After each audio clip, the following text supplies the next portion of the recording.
Il existe un moment précis, presque imperceptible, où la peur s'installe. Ce n'est pas un cri, ni une explosion soudaine. C'est un frisson silencieux qui traverse l'esprit, une ombre qui s'étire lentement dans les profondeurs du cerveau. Vous ne la voyez pas arriver, vous ne l'entendez pas frapper. Pourtant, elle est déjà là, installée dans vos pensées, dans vos décisions, dans vos silences. Elle influence vos choix, guide vos mouvements, freine vos élans. Et souvent, vous l'appelez prudence, logique, sagesse, alors qu'il ne s'agit que de peur déguisée. Dès l'enfance, on vous apprend à l'éviter, à la fuir, à la repousser. On vous répète que la peur est un signal d'alarme, un mécanisme de protection, une barrière contre le danger. Mais ce qu'on ne vous dit jamais, c'est que la peur est aussi l'un des outils psychologiques les plus puissants jamais façonnés par l'évolution. Un outil capable de remodeler votre perception, de réécrire vos souvenirs, de déformer votre réalité, et parfois même de vous transformer en quelqu'un que vous ne reconnaissez plus. Car la peur ne se contente pas de vous protéger, elle vous façonne. Imaginez un instant que vous puissiez observer votre propre esprit de l'extérieur, comme un spectateur invisible regardant un film. Vous verriez vos pensées naître, vos émotions fluctuer, vos décisions se former. Et au cœur de ce balai mental, vous verriez la peur, discrète mais omniprésente, tirer doucement les ficelles. Vous comprendriez alors que la plupart de vos choix ne sont pas rationnels, mais émotionnels. Que derrière chaque hésitation, chaque renoncement, chaque silence, se cache une tentative désespérée d'éviter une douleur anticipée. Car le cerveau humain ne cherche pas le bonheur, il cherche avant tout à éviter la souffrance. La peur est née bien avant les villes, les lois, les écrans et les horloges. Elle est le vestige d'un monde où survivre signifiait rester en vie jusqu'au lendemain. Dans cet univers primitif, chaque bruit pouvait annoncer un prédateur, chaque ombre pouvait dissimuler la mort. La peur était alors un cadeau. Elle maintenait les sens en alerte, les muscles prêts à fuir, le cœur préparé à bondir. Mais ce mécanisme ancestral vit encore en vous, enfermé dans un monde qui n'est plus le sien.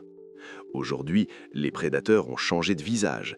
Ils ne se cachent plus dans les buissons, mais dans les regards, les mots, les attentes sociales, la pression, l'échec, le rejet. Pourtant, votre cerveau réagit avec la même intensité. Quand vous craignez d'être jugé, votre cerveau active les mêmes circuits que s'il faisait face à un danger mortel.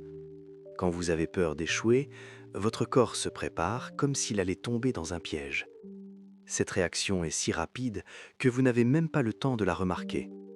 En quelques millisecondes, votre esprit bascule dans un mode de survie.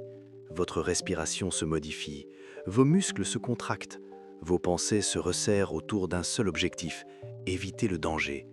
Et dans cet état, votre monde se rétrécit. La peur ne vous rend pas plus prudent, elle vous rend plus étroit. Elle vous pousse à choisir la sécurité plutôt que la croissance, le connu plutôt que l'inconnu, l'habitude plutôt que la transformation. Elle murmure à votre esprit des phrases douces et trompeuses.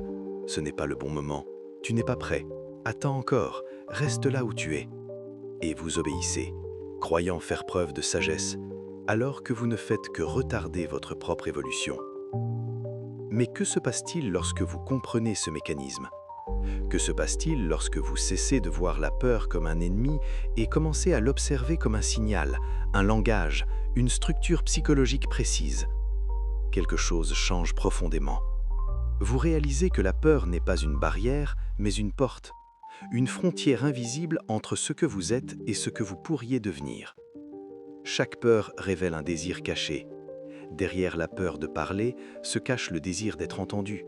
Derrière la peur d'échouer se cache le désir de réussir. Derrière la peur du rejet se cache le désir d'appartenir. La peur est le gardien silencieux de vos aspirations les plus profondes. Et plus une peur est intense, plus ce qu'elle protège est précieux. Comprendre cela transforme radicalement votre relation avec vos émotions. Vous cessez de fuir, vous commencez à explorer. Dans cet instant précis, votre perception bascule.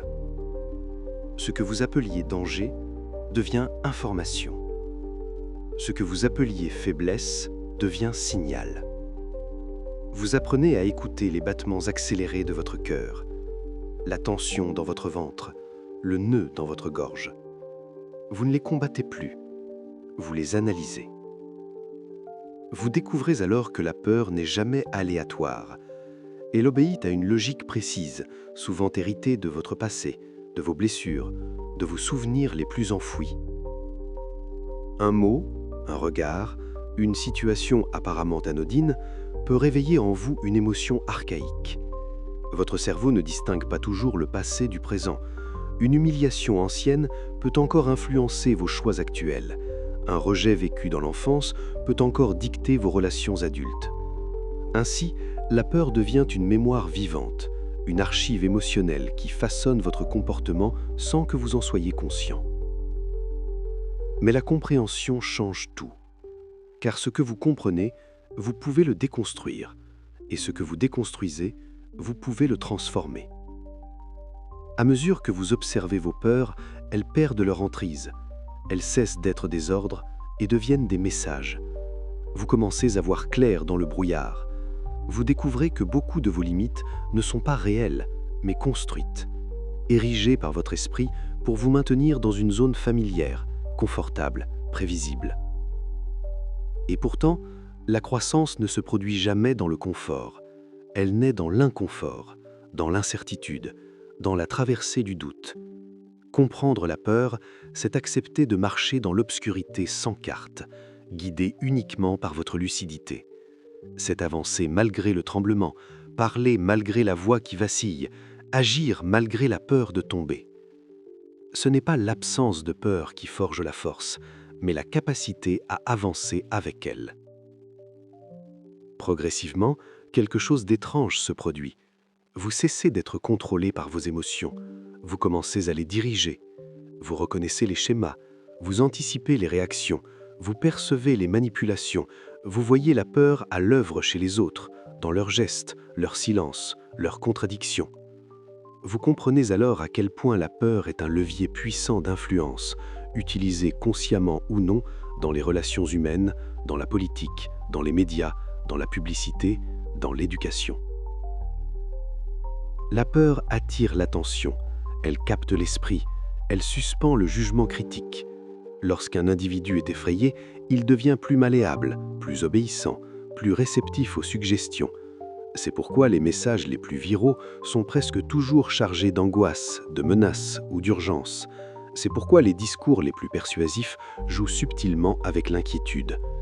Comprendre la peur, c'est comprendre l'un des moteurs les plus puissants du comportement collectif. Mais cette compréhension vous offre aussi une protection.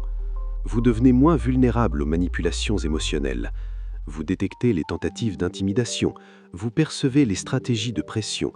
Vous développez une lucidité nouvelle, presque dérangeante, face aux mécanismes invisibles qui gouvernent les interactions humaines. Et dans cette lucidité, vous trouvez une forme de liberté. Car la véritable liberté n'est pas l'absence de contraintes extérieures, elle est la maîtrise intérieure. Elle est la capacité de rester calme quand tout pousse à paniquer. Elle est la faculté de choisir quand tout incite à réagir. Elle est la lucidité dans le chaos. Lorsque vous comprenez la peur, vous cessez d'en être l'esclave. Vous devenez son observateur, et parfois même son architecte. À ce stade, votre rapport au monde change. Vous ne cherchez plus à éliminer l'inconfort, mais à l'utiliser. Vous voyez dans chaque moment de tension une opportunité d'apprentissage. Vous ressentez dans chaque battement accéléré une invitation à dépasser vos limites. Vous ne demandez plus comment éviter la peur. Vous demandez que veut-elle m'enseigner ? Et cette simple question transforme tout. Elle ouvre une porte vers une version plus lucide, plus consciente, plus souveraine de vous-même. Une version qui ne fuit plus ses ombres, mais les explore, qui ne redoute plus l'obscurité, mais y découvre ses propres profondeurs. Car au cœur même de la peur se cache un secret que peu osent affronter. Elle n'est pas là pour vous détruire, mais pour vous révéler. Lorsque vous comprenez la peur, vous comprenez l'esprit humain. Et lorsque vous comprenez l'esprit humain, vous commencez à voir le monde tel qu'il est réellement. Complexe, fragile, manipulable, imprévisible, mais infiniment fascinant. Vous ne traversez plus la vie les yeux fermés, vous avancez avec une conscience aiguisée, capable de percevoir les forces invisibles qui façonnent chaque instant. Et peut-être qu'alors, dans ce silence intérieur retrouvé, vous découvrirez que la peur n'a jamais été votre ennemi, mais votre guide le plus exigeant.